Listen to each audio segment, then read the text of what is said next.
শাকিব খানের রাজকুমার সিনেমার গভীর রাতের শোগুলো হাউসফুল।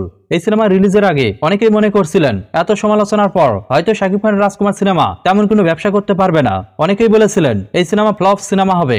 আর রিলিজের আগেই এত সমালোচনার পরও রাজকুমার সিনেমা দেখার জন্য সিনেমা হলগুলোতে সাধারণ দর্শকদের উপচে পড়া ভিড় লক্ষ্য করা যায়। সিনেমা প্রেমী দর্শকরা নিজেদের সকল কাজ ফেলে প্রিয় নায়ক শাকিব খানের সিনেমা দেখার জন্য সিনেমা হলগুলোতে ছুটে যাচ্ছেন।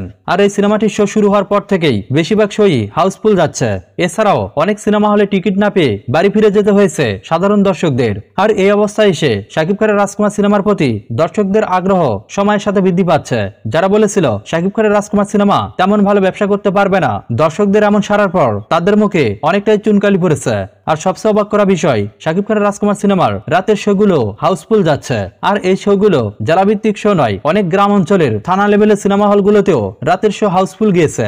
আমরা উত্তরবঙ্গের বেশ কয়েকটি সিনেমা হলের রাতের তথ্য নিয়ে জানতে পেরেছি তাদের রাতের শো হাউসফুল গিয়েছে। এইসব সিনেমা হল গ্রাম অঞ্চলে হওয়াতে রাতের শোগুলোতে তেমন কোনো দর্শক পাওয়া যায় না। তবে রাজকুমার সিনেমা দেখার জন্য এইসব সিনেমা হলে রাতের শোতেও হাজার হাজার দর্শকরা ভিড় করেছেন।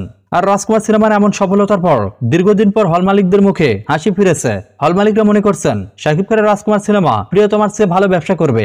এখন দেখার বিষয় শাকিব খানের রাজকুমার সিনেমা কতটা দর্শকদের সিনেমা হলে টানতে পারে।